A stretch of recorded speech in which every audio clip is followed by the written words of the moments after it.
Hey guys, Aaron Cybertron Zhang here, and today I'm back with another episode of Road to Ranked, where I climb the Airline Series 13 ladder and provide live commentary as I go. Today we're trying out a really fun team featuring Weakness Policy Lugia, Sitrus Berry Ho-oh, as well as Assault Vest Zeraora. This team actually finished 70th in the previous ranked season. It was built by a Japanese player who I've linked down on Twitter down in the description below, and it's definitely one of the more unique teams that we've tried out in Series 13, and I've never used Zeraora, Lugia, and Ho-oh all together on one team before, and yeah, this is the only format where we can do it, right? So, as always, I'll do a quick breakdown of the team, but if you want to just skip to the battles, check out the timestamps in the description below, and thank you so much as always for watching. If you enjoy, please share support by leaving a like, I'd really appreciate it. And question of the day, one of the downsides of Series 13 is that a lot of the mythical Pokemon just don't really see any play. So I'm curious, if you could buff them for the Series 13 format, what would you do and who would you buff? So let me know down in the comment section below, and let's talk about this team. So the first member of the team that we have to talk about here is this Weakness Policy Lugia set. This Weakness Policy Lugia set is pretty interesting because it actually has Thunder Wave and Recover as well, making it kind of a support-oriented Pokemon as well as a Pokemon that can deal good amounts of damage. Now, one of Lugia's downsides is that its base special attack is just relatively mediocre, and that's why you have Weakness Policy on it. And truthfully, even with Weakness Policy on Dynamax, this thing doesn't necessarily pick up one-hit knockouts. And so keep that in mind, because a lot about this team isn't necessarily just KOing your opponent immediately, but it's about distributing damage slowly and having a lot of bulk and recovery so that you can overwhelm your opponent in the late game. Lugia here's EV spread has this amount of speed. EV is 188 and timid, so you outspeed all base 100 Pokemon and anything slower like Kyogre and Groudon. Max special attack, and then the rest in bulk here. The Lugia is supported by Zeraora here, so the Zeraora can go for Brutal Swing, thus activating Lugia's Weakness Policy. And so Zeraora and Lugia itself is just a fairly strong lead for this team, right? You have Fake Out Pressure here, or you could just go for Brutal Swing to activate Weakness Policy immediately. Thunder Wave is probably the most interesting move here on the Lugia set. You don't see it that frequently, but the idea is that Lugia can boost its speed via Max Airstream, and then post Dynamax you can Thunder Wave to disrupt your opponent as well. Sometimes you also might not want to actually Dynamax Lugia, so you can use it as a support-oriented Pokemon, Thunder Wave things, and then look towards Dynamaxing something like Ho-oh, Zeraora, or the Landorus. So that's it for Lugia here. It's supported with Zeraora, and the Zeraora here is an Assault Vest set, and since we have Focus Sash on Landorus, otherwise you often see Focus Sash on Zeraora. Main move to call out here is actually the Bounce. You don't see it that frequently on Zeraora, but this means that it can actually Max Airstream when Dynamaxed, and so, like I said, Lugia is going to Dynamax very frequently with this team, but you can actually max Zeraora, Ho-oh, and Landorus in the right situation as well, and so Zeraora here can give speed boosts, right, and after a speed boost, it will practically outspeed everything in the format, which is really nice, and it can also give speed boost to its partners here. So that's it for Zeraora and Lugia. Next Pokemon to talk about here is the Sitrus Berry Regenerator Recover Ho-oh. It's a very, very bulky Ho-oh, as you can see, max HP and max defense practically, with a little bit of speed investment. And the idea is that this switch is a fantastic switch into any physical attacker in the format. Super good into things like Zacian, for example, and even Groudon, if they are not Dynamaxed, right? With max HP and max defense, if they're not carrying something like Stone Edge, you can take Rock-type attacks actually decently well and heal back with the Sitrus Berry as well. Single Sacred Fire can give you a good burn chance as well. So the idea behind Ho-oh here is that you're not going to Dynamax it that frequently. It's ultra bulky, but it's going to stay on the field for a really long time and can just be a huge nuisance thanks to you being able to cycle it out and heal back with Regenerator. You've also got Mystical Fire to disrupt opposing special attackers like Calyrex Shadow Rider, for example. To round out the team, you've got Landorus Therian, and this is a pretty interesting Landorus-T set. You've actually got Earthquake, Rock Tomb, Bulldoze, and Stealth Rock. It's not like a Choice Band set. It's not an Assault Vest set. It's not a Swords Dance setup set either. Part of the theory here is that, okay, you've got Landorus with Lugia and Ho-oh, so you can Bulldoze for speed control, allowing Lugia and Ho-oh to outspeed things. You've also got Rock Tomb for another means of speed control. Really two means of surprising speed control, because when people see Landorus, they often expect it to Dynamax, but you're actually not going to max it with this team most of the time. And so two means of speed control. Earthquake just synergizes nicely with Ho-oh and Lugia, and then you've got Stealth Rock as well.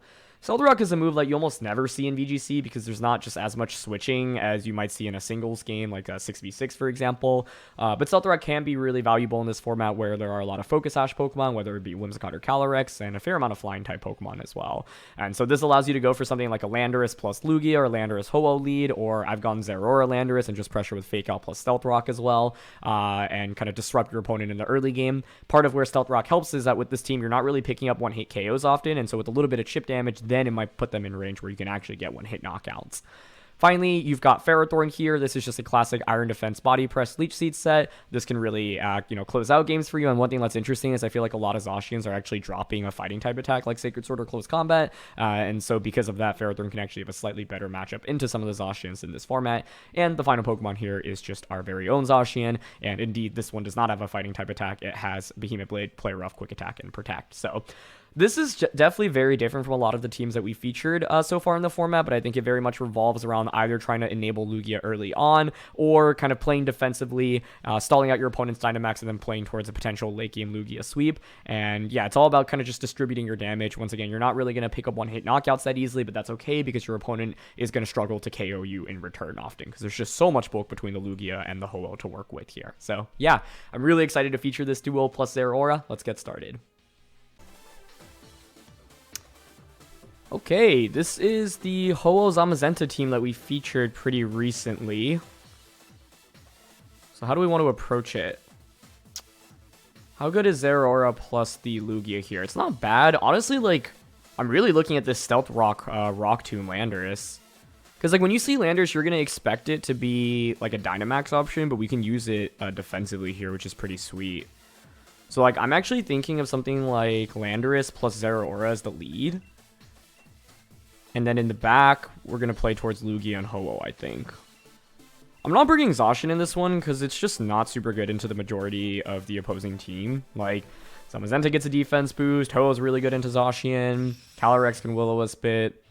And my Ho-Oh, I think, has a lot more value here because it can Sacred Fire Zamazenta, Sacred Fire the Groudon as well. But I think this is where Stealth Rock Landorus-T is very interesting. So they're going to go with Grimmsnarl on Calyrex. Now, presumably they have Ho-Oh in the back, right? So I expect the Calyrex maybe to just go for like a Will-O-Wisp onto the Landorus slot. And I'm totally okay with that. Grimmsnarl here is probably just going to attempt to set up screens, which is fine by me. Could also Rock Tomb Brutal Swing here. But I think getting Stealth Rock off before Ho-Oh comes out is fairly valuable. So here I am down to just Stealth Rock. And go for Fake Out onto Grimmsnarl. Now, one thing to note is my opponent has a fair amount of sustain and recovery on their team, right? So, okay, flinch. Oh, they actually just go for Astral Barrage. Okay. That works for me. Although this is where I think a Rock Tomb would have been a little bit nicer for me. So we'll get Stealth Rock up here. Probably want to switch out Landorus, but don't really love the idea of taking Astral Barrage with anything in the back.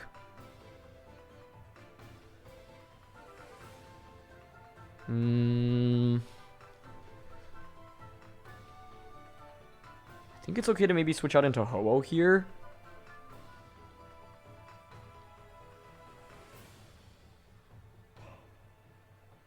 Plasma Fists into the Calyrex slot. Because we should survive another Astral Barrage with the Zeraora. And then I can switch Ho-Oh out the subsequent turn after Regenerator. Oh, this is interesting, though. Okay, the Grimmsnarl here is not going for screens. Okay, yep, we survive. Cool. I get Plasma Fists off. And if they Spirit Break into Zeraora, that's actually great, because it just gives me a free switch it into Lugia, which I'm looking for right now. So it's nice damage on a Calyrex. And there's Spirit Break. Cool. That's great, because this denies a Calyrex a free special attack boost, right? And that's one of the things I was trying to play around in this current moment. So let's bring out Lugia now. If they Snarl or Astral Barrage, they will end up activating my Weakness Policy, which is obviously super ideal for me. It's so cool having Ho-Oh and Lugia out simultaneously. I mean, here I think I'm down to try to snipe off Grimmsnarl. Like, we can go for Brave Bird onto it, Dynamax the Lugia, and Airstream it as well. Like, you can only go for one screens right now, right? And if Calyrex Snarls or Astral Barrages, you just end up activating Weakness Policy. And I think we can snowball this game fairly quickly with Lugia and Ho-Oh after getting a speed boost. Grimmsnarl maybe gets the screens up, but, like, presumably we have Calyrex, Zamazenta plus Ho-Oh in the back. Maybe it's Groudon plus Ho-Oh. That's the other possibility. But I think, yeah, the Stealth Rock here is interesting because it means that if you bring in Ho-Oh, you immediately lose half your health, right? And then if Lugia's Weakness Policy gets activated from the Calyrex, it also puts it into a really nice position. So I could also see Calyrex protecting here, trying to bait out an attack, and so I'm doubling up on a Grimmsnarl because I feel like, you know, Grimmsnarl here shouldn't be able to protect. So we'll see if they opt for it on Calyrex. Okay, they just go for Reflect, and this is totally fine, right? Like, let's say you go for an Astral Barrage now, Lugia is really gonna thrive here, because, like, you've just activated Weakness Policies. So, even though I've taken a little bit of damage on both Pokemon, like, now I just get the KO onto the Grimmsnarl, and Ho-Oh can recover in subsequent turns. So we'll get the Max Airstream off here. I wonder if this just KOs Grimmsnarl outright. Oh, that's even better for us. I mean, we just get a double knockout here. Okay, sweet. That was a crit. I'm not sure if that crit mattered. I want to say it did, though, because truthfully, Lugia's base special attack is fairly underwhelming. I would have been fine having Calyrex out on the field, though, because, like, at this point, it doesn't really scare me very much, but this works out, obviously, really well for us. We're just going to get a double knockout here. Beautiful. And now my Ho-Oh is going to have its Sitrus Berry activate as well, which is really sweet. And so, yeah, like, we've given Ho-Oh a speed boost, and I can heal it with Recover as well, which is very nice. And because they set up Reflect and not Light Screen, like, the Lugia at +2 is looking like such a big threat right now. But that is the thing about Lugia, right? It does often need special attack boosts to really get going, but we've gotten it out into a position where it can thrive. And this is interesting. They actually did not bring the Ho-Oh in the back. Okay. Instead, it's Zamazenta plus Groudon. So it's clear there's only one max option in the Groudon, right? But that's fine with me. Okay. Groudon, like I mentioned, is clearly going to be the Dynamax option right now. What we can do is just pivot Ho-Oh out, Regenerator, get into the Landorus slot, get an Intimidate off, and then just Max Quake into the Zamazenta here. And then with Intimidate, like, Assault Vest Groudon is just really sad in terms of damage output. I also could have just clicked Recover here with a Ho-Oh, but I'd rather just get the Intimidate off immediately, right? It just decreases Groudon's damage output for the remainder of the game, and it means that it can't deal as much damage into Lugia, which is pretty critical here. Like, the debate to stay in with Ho-Oh here is that we do have a speed boost, but yeah, I really value getting Intimidate off here. I guess the main question is whether Zamazenta is bulky enough to survive a +2 Max Quake, because if so, then it could be a little bit annoying thanks to coaching. And unfortunately, Stealth Rock here in the end was not super valuable, but I don't mind going for it because, yeah, first of all, it is always just free chip damage, and in this game, like, it was just a fairly easy setup for it.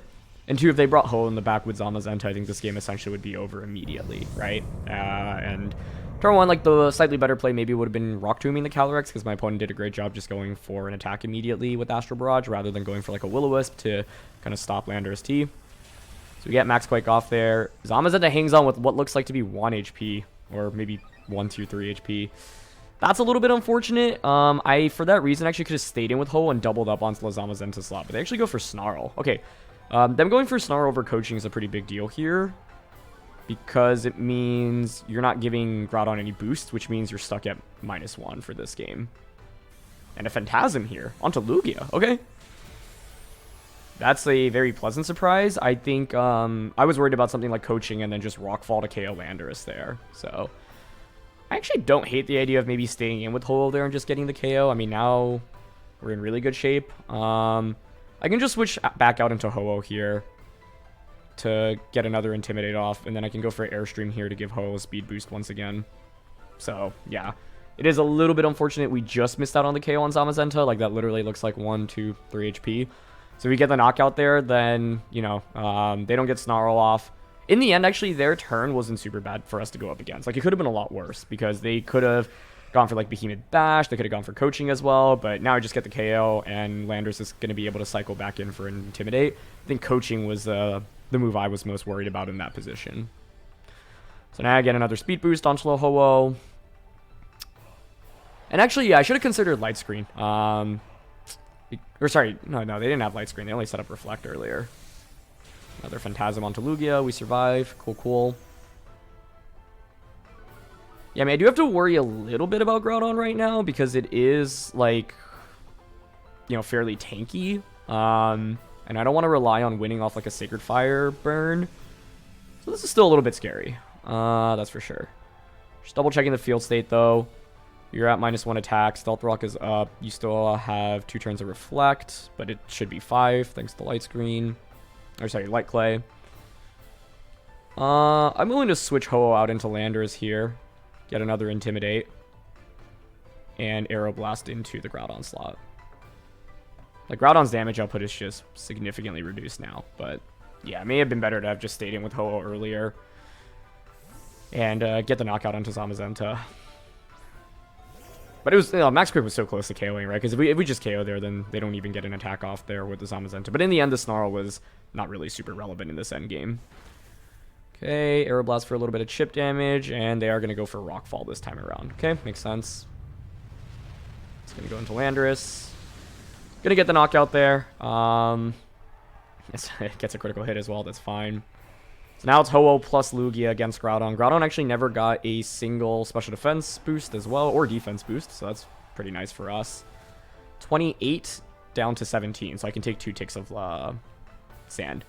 Now, this is a little bit scary, right? Because, like, I could miss Sacred Fire. They could crit with their rock-type attack onto Ho-Oh. Like, Ho-Oh has Recover as well, right? So, like, as long as we don't, like, get super unlucky here, I feel pretty good about my position. And, like, a Sacred Fire burn, for example, would just end the game immediately. But here I'm going to just go for Sacred Fire. And actually, yeah, we can just Recover here. Because of Recover, actually, I think Lugia should always win against the Groudon. I guess they could crit us still, but yeah. Rock Slide should definitely not KO Ho-Oh. Even Stone Edge, I think, with Groudon having eaten up so many Intimidates, I wouldn't be confident in it KOing. So, yeah, that's what makes this team, I think, really annoying to fight against, is that it has so much recovery here. So there's Recover number 1. Ho-Oh's going to go for Sacred Fire. And like I said, a single burn here would just end the game immediately, I think. But even if we don't get a burn, it's fine. And they actually just go for Shadow Claw. Okay. That's fine. Nice. We survive. Beautiful. 32 down to 21. So, yeah, I can continue healing, right? Because, like, we're just stalling out their own Reflect right now. I could go for Aeroblast as well, but I do risk missing potentially. And right now, like, Shadow Claw isn't KOing us anyway, so I don't mind just playing this Recover War. Lugia heals back up once again. Sacred Fire comes out once again. Okay, Groudon impressively does not get burnt 2 times in a row. But look, I'm ending with more HP than I'm starting the turn with, right? So as long as they don't crit me, like, they can keep going for this, but this is only working in my favor. And, like, we've already been a little bit unlucky not getting a Sacred Fire burn, right? So I'm just going to Sacred Fire again. See, the thing here is I could Aeroblast, but I can miss, right? And I really don't want that 5% chance of missing. Like, the odds of me missing is just slightly higher than the odds of getting crit here. And they need a crit, right? If you don't get a crit, Lugia just continue to heal back up. And Reflect is also almost over at this point as well. I think since I've hit every Sacred Fire right now, I might be willing to just, like, Brave Bird plus Earth Power next turn for the KO. But the burn finally comes out here. Cool. But the thing is, I didn't want to, like, win the game off relying on the burn. And they actually crit me. Wow. That is funny. But, yeah, with the burn now, I mean, I guess you could crit the Ho-Oh as well, but I think a Brave Bird might just KO Groudon at this point anyway. There is one last turn to Reflect here, I believe. And I'm not even sure a crit Rock-type attack KOs Groudon. I'm pretty sure Brave Bird just KOs Groudon here, though, so I'm just going to go for it. That was funny, though. Like, no burn, we get the burn, but then they get the crit as well. So there's Brave Bird into Groudon, and that's a KO. And that is a Ho-Oh plus Lugia team, ladies and gentlemen, plus Zeraora. In the end, this endgame was actually a little bit scary, because I think the Groudon was, you know, in a weird position where, like, I didn't have super good damage into it, and then, like, Zamazenta getting that Snarl off meant that Lugia's damage output was reduced. So, yeah, I could have stayed in with Ho-Oh and doubled up onto Zamazenta, like, Brave Bird, Max Quake, KO there. What I was worried about is, okay, then you Max Rockfall, KO the Ho-Oh, I bring out Landorus. Landorus also just feints, you Phantasm that slot as well, but I guess since Lugia had Recover, I would have been decently fine in a 1v1 position Lugia against Groudon, because I have Recover and I have +2 Aeroblast as well. So, yeah. But in my head, it made sense to switch out the Ho-Oh in that position. So I think you can make an argument for either way, but I'm just happy to get a cool game with Ho-Oh and Lugia here as our first one. So, yeah, let's keep things going. Ooh, next game here we have Zygarde, Yveltal, Lunala, Thundurus, Zashing, and Kyogre. Okay. Can Thunderwave Lugia do anything here? I'm also interested in Iron Defense, Body Press, and the Ferrothorn here. I don't think Stealth Rock on Landorus is super good. Zeraora actually offensively here can be very valuable, so I don't want to, like, Yeah, I definitely want to consider that. I mean, Landorus' value here is essentially Intimidate into Zacian, which is always a decent argument for it. But I like Zeraora, Lugia, Zacian here.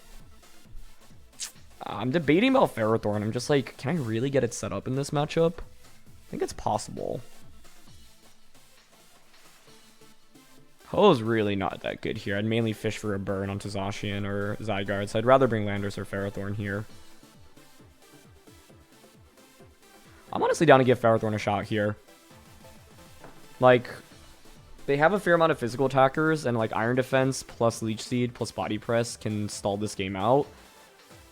And then, like I said, Zeraora can actually be a fairly interesting offensive member here. But I think there's a good argument to make for Landorus because Zygarde and Zacian are two fairly big threats on my opponent's team. And so if I bring Landorus, I have a way to just immediately decrease their damage output. One of the interesting questions here is always like, how scared are you of the Lugia? And, you know, potential like ice type attack on it, for example. All right, they go with Lunala Zygarde. This, to me, feels like a Brutal Swing plus Max Airstream turn 1. So I think I'm down for that. My only fear is Lunala survives this, which, fortunately, I think there's a decent chance. But let's go for it. So yeah, this is where like having Ferrothorn replaced with Landorus would be interesting, because then after this turn, like if they don't KO the Zygarde, I could just switch into Landorus, get it Intimidate immediately, give it a speed boost as well. And then the Landorus could, you know, go for Earthquake or even Stealth Rock. Although, Stealth Rock is a really interesting move because you don't get that much value out of it, especially if you're getting a KO on turn 1, where it's like, okay, they only have 3 Pokemon. Are they really going to be switching in and out that much, right? And, for example, against Zacian, you don't really do much. So, yeah. By the way, I'm decently content with the Brutal Swing play here. I actually think maxing the... Like, let's say the Lunala survives. Another play I could have considered was actually Dynamaxing the Zeraora. And then go for, like, Max Darkness Aeroblast and get some special defense drops. But special defense drops aren't really that valuable in this matchup, other than enabling Lugia. Huh?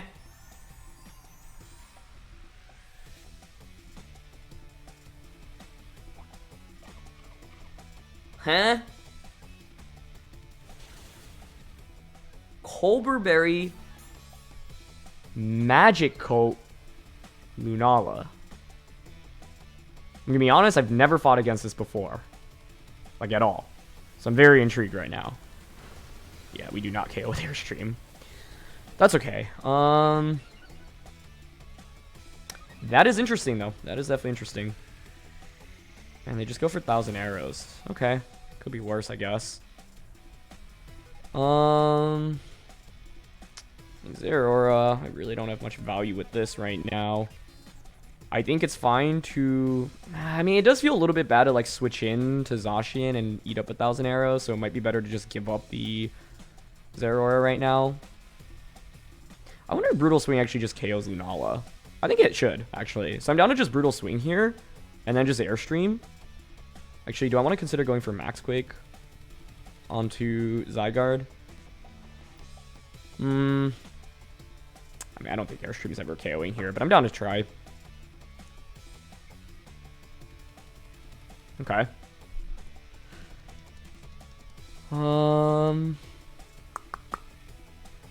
Okay, Lunala switches out. That makes sense. Into Evoltol. Okay. Well, that actually boosts my damage output. From Brutal Swing. Can I KO Zygarde here? That would be super amazing for us here. Oh, very nice. Okay, we actually get the KO there. I think. It didn't survive with 1 HP, did it? Lugia gets another speed boost. Okay, yeah, it did get. So I have Ferrothorn in the back. I have Zacian in the back. Zacian super good into Evoltol. Lunala is chipped away as well. So far, so good. What's their last one? The thing is, now I have Plasma Fists into the Evoltol as well, which is pretty sweet. And KOing Zygarde the way we did is always nice, just because it's a fairly annoying Pokemon. So I'm down to Plasma Fists into Evoltol here. Kind of tempted to double up into it in this position, honestly. Because I don't think Lunala is that scary.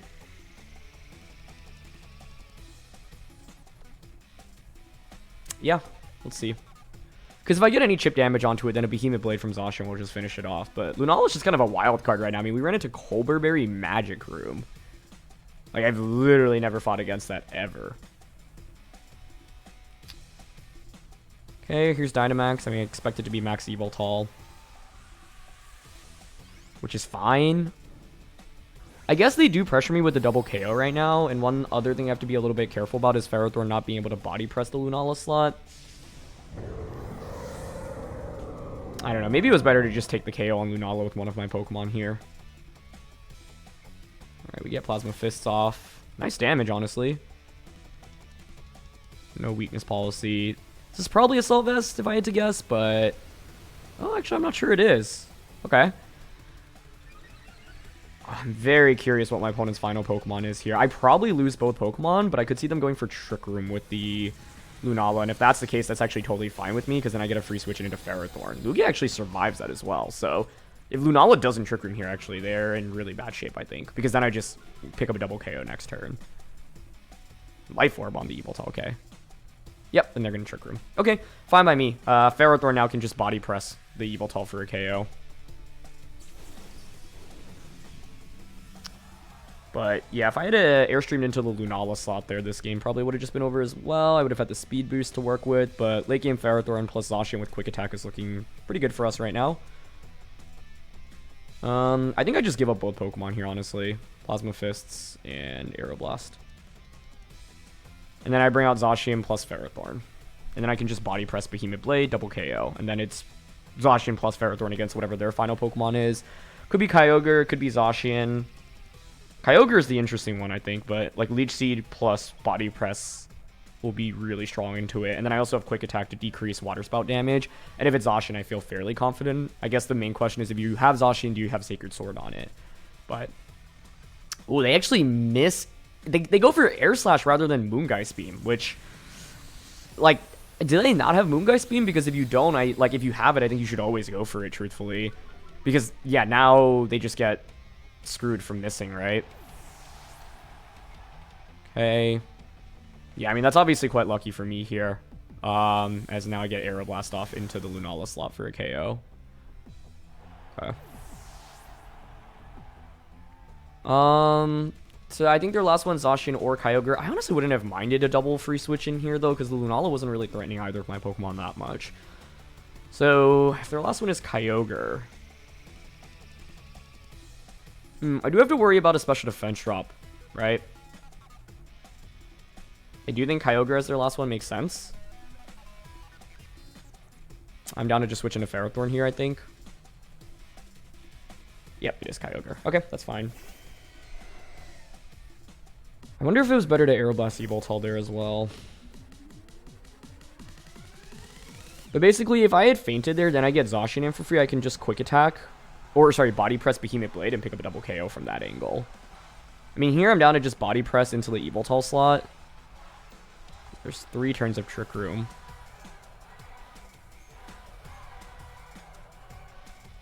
I don't ever expect to get the Aeroblast off here, but might as well. The question here is whether or not Evoltall max guards. But I think if Evoltall does not max guard, we should be in a super favorable position. Because then I can bring out Zacian, and then I can just Body Press plus Play Rough into the Kyogre. I don't even need to Leech Seed. Leech Seed could also win us this endgame. But if Evoltall max guards, I think the game becomes considerably more interesting. So we'll see if they go for it.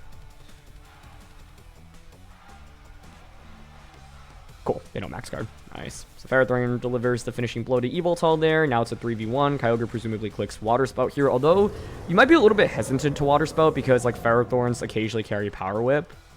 And so yeah, they actually Origin Pulse for that reason, which I think is smart. But in the end, it just puts us into a more favorable position. And this is the beauty of Ferrothorn. The funny thing is I wouldn't even call Ferrothorn a Kyogre counter because Water Spout does just do so much damage to us. But now I heal back. I think the main debate that's interesting now is, do I go for my inaccurate attacks, right? Leech Seed, or do I just Body Press here instead? Because we see that the Origin Pulse isn't doing too much damage, right? There's still a couple turns of Trick Room. I think I'm okay going for Leech Seed this turn, truthfully. Because if we hit it, the game's just immediately over, I think. Because then, like, yeah, we just stall out the rain, and you're not really going to win against Ferrothorn. So here I'm willing to go for Leech Seed plus Protect. I think the game becomes interesting, though, if the Kyogre decides to just Water Spout here. And I miss Leech Seed. If we connect on Leech Seed, we should be good. And we do hit. Nice. Oh, actually, I could always get crit by Water Spout here as well. That's the other possibility. They correctly go for Water Spout, so nicely done. But as long as we don't get crit here, we should be good. Nice. And look how well Ferrothorn takes that. Absolute champion. Don't think that's Mystic Water Kyogre based off its damage output.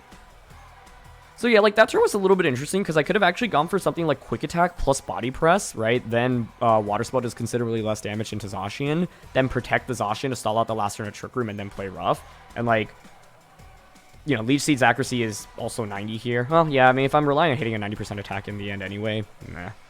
I'm just going to Body Press here. And they're going to just go for Origin Pulse at this point. I should survive unless they crit. Even if they crit, Ferrothorn should win the game from this position, I think. So, I'm down to just Behemoth Blade, I think. Okay, we get Body Press off. Yep. Nice damage. Yep, they go for Origin Pulse, and they unfortunately missed the Zacian as well. So, yeah, I definitely got fairly lucky in this one. Like I said, that shouldn't KO Zacian unless you get a critical hit, since we're fairly bulky here as well. But the thing is, even if you crit there, like Ferrothorn is healing from leftovers as well as Leech Seed every turn. And so even though I'm at 40 HP, like, we'll see how much HP we get to at the end of the turn, right? But 40 into 51 from leftovers, and then Leech Seed as well.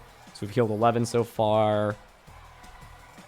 40 up to 76. So we healed 36 in just one turn, right? And I can just protect and then heal again. And like they're running out of they're running out of rain turns here as well. So in the end, like it was a little bit scary. It wasn't like a guaranteed win, because I think they could always crit us as well. But yeah, as soon as Ferrothorn hit Leech Seed, I felt very confident about that endgame. So yeah, Magic Room was interesting.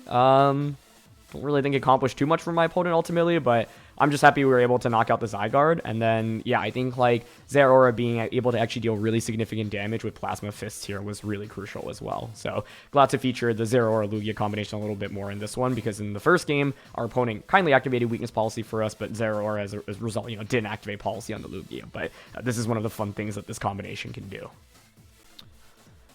Okay. Third match here, and there's a Talonflame. I actually think Talonflame is like criminally underrated in this format because it can, you know, go for Gale Wings, dual Wing Beat into Whimsicott, and Whimsicott's on like every other team. So it's really cool to see that. Talonflame, Groudon, Kyogre, Regieleki, Zacian, and Galarian Moltres. I think Zeraora plus Lugia feels good to me here. Another debate of whether or not I want Ferrothorn here in the back. Ho-Oh is also fairly valuable until late game, like Groudon plus Zacian. Galarian Moltres, I suppose, is fairly scary, so I probably want Zacian to deal with that. Landorus, interestingly enough, is like not terrible here. Yeah, I'm gonna bring Ho-Oh. How often do we get to use a team with Zeraora, Lugia, and Ho-Oh? This is literally the first and maybe only time in this format I'll ever use a trio like this, so might as well go for all three. I'm just glad we even got Stealth Rock up in one game, but although, yeah, that game I was really hoping they'd have Ho in the back to make Stealth Rock look really, really good, but in the end, it's still fine. Like, on that turn one in, yeah, the first game, like, I could have gone for Rock Tomb. That would have been, I think, the only other play that would have been better there, but yeah, how often do you get to use Stealth Rock in VGC? I'm gonna go with Talonflame and Moltres. This is interesting because, like, I have not maxed Zeraora yet, and like I think we could go for that here. But I'm also down to just fake out Talonflame and max Airstream turn one. Like Moltres isn't that scary, because you would activate my Weakness Policy. I have Assault Vest in Zeraora as well. If you activate Policy, great, works for me. Zacian is going to be very, very good into Galarian Moltres. If it's Talonflame Moltres lead, what do I expect in the back? Kyogre, Groudon. And Lugia deals with those fairly effectively. Okay, Talonflame switches. I think that's a nice play. Into Groudon. Also, shiny Galarian Moltres just looks so cool. I mean, I know it looks literally just like Kanto Moltres colors-wise, but it's just so sick. Maybe I say that because I see Kanto Moltres so infrequently in VGC that it makes me sad. And so when I see its colors, I'm like, okay, awesome. Let's go. Okay, either way, Lugia's going to Dynamax here. I think Nasty Plot on Galarian Moltres here would be very scary. I'm okay getting Max Airstream off here in a Groudon. It's probably Assault Vest if I had to guess, so we'll take it fairly well. They do not Dynamax Moltres, which is really scary, because this meant I could have just doubled up onto Moltres, right? But they just made a really nice play turn 1, and, I was pretty hard set on countering the potential Tailwind from there, and they stay in with Talonflame there. It's great for us, but I think a switch out of Protect there is fairly likely, although Protect means I would still Airstream you and break Gale Wings. Ooh, it is Nasty Plot. Okay, very cool. This just got very interesting. Well, I've got Plasma Fists, and I've got Zacian in the back, so it's really not the end of the world. I'm just curious if it's Weakness Policy as well.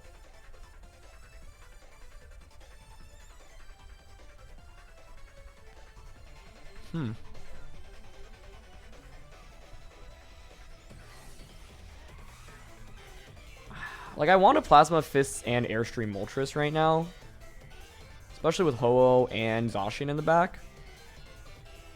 Okay, I'm down for it. That was an awesome play turn 1, though. It's really high risk, high reward, right? Because if I just double up onto Moltres with, like, Plasma Fists plus Airstream, it just goes down. But for my opponent's end, I think their play makes a ton of sense, right? Because what's the likelihood I'm actually going to go for either a Fake Out or a Plasma Fist on Moltres when it threatens Dynamax on turn 1? Because the thing is, I can't go with my play, like Plasma Fist onto it, or Fake Out onto it with confidence. Like, 1, I can't Fake Out into it with confidence because it can Dynamax, and 2, if I Plasma Fist, I... Ooh, and the Max card! Very nicely done. Okay. They're playing this really, really well. This is not an easy matchup for them either. They go for Precipice Plays. Yeah, I love how they're playing this, so kudos. Yep, and that will just KO Zeraora. Okay, this does grant me a free switch it into Zacian, though, so I don't even think it's really that bad, and what's interesting is maybe they activate Weakness Policy for us here. I wonder if Behemoth Blade and Airstream just KOs the Moltres. I don't think I can really risk Groudon surviving here, though, so I'm down to just Airstream plus Behemoth Blade the Groudon slot instead. One of the nice things here is that Moltres isn't really that scary into Zacian, even up +2 special attack, but that was a great max card. They have played this super well. And, like, that was an opportunity for me to Brutal Swing plus Airstream into Groudon. Or even actually just target Moltres. But what I didn't want to do was, like, break multi-skill on Lugia and then have Moltres just KO the Lugia in return, right? So, Lugia thrives in this format because there aren't that many Pokemon that can hit it for super effective. And those that can will often just end up activating Weakness Policy. But Nasty Plot is one way where you can, actually throw at me with really significant damage. So, I think my opponents played the first 2 turns of this game, honestly, perfectly. So, props to them. Okay, either way, we're going to just guarantee the KO onto Groudon here and get a speed boost along the way as well. What's interesting here is whether or not Moltres decides to, like, activate Weakness Policy on Lugia. Because, honestly, I expect Lugia to survive a Max Darkness. The question is where we go from there. Like, I have Ho-Oh in the back. If I stall out Moltres' Dynamax, I could play Ruffle, just KO it. If I knew my damage calcs a little bit better there, I would have been willing to maybe go for... Okay, and they actually Airstream Zacian. I see what they're going for, because the idea is now you can bring out the Talonflame and then go for a Tailwind with it, right? Which makes a lot of sense. And they're doing a great job, like, not activating Weakness Policy either, so, yeah. I'm very proud of how my opponent's playing, honestly. I think they've done such a good job. And like... if we were to replay this, I would just point to turn 1, right? Like, turn 1, we could have just immediately shut down my opponent's big sweeper right off the bat. And that would have been great for us, right? This is interesting. Like, I wonder if you just Airstream into the Zacian slot again. They're at +1. Talonflame now can Tailwind. Oh, but I can Quick Attack.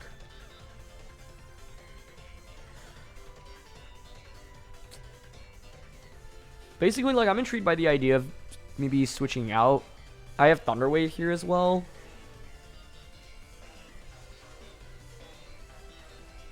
I could Quick Attack to break Gale Wings and then Thunder Wave until the Moltres slot. Okay. Oh, and I miss. That's unfortunate. That's really bad, because now Moltres is really going to outpace us. They went for Airstream as well, yeah.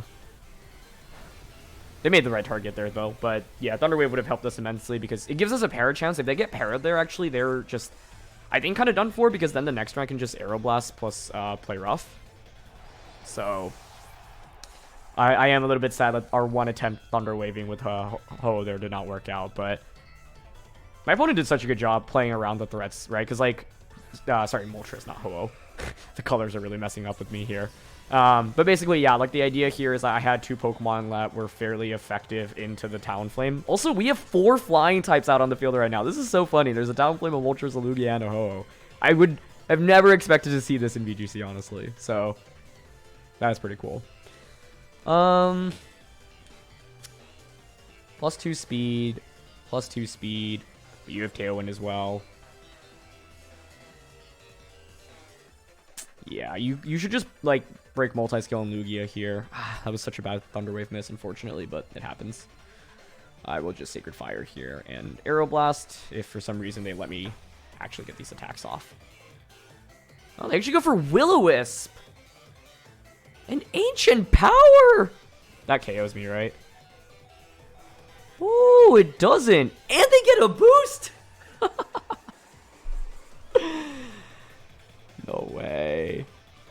I'm not even gonna KO Moltres now, right? Thanks to the boosts. Oh my gosh. Okay, well, Aeroblast connects at least. Oh my gosh, that did negative damage. Yeah, I think without the boost we would have gotten the KO, but now I just activate Berserk. Nasty Plot, Ancient Power, Max Airstream, presumably Fiery Wrath.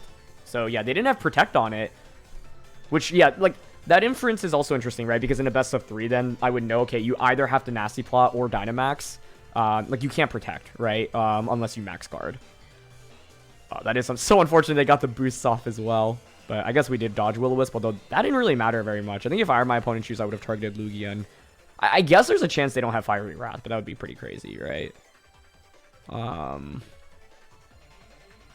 Lugia's damage output's so insignificant.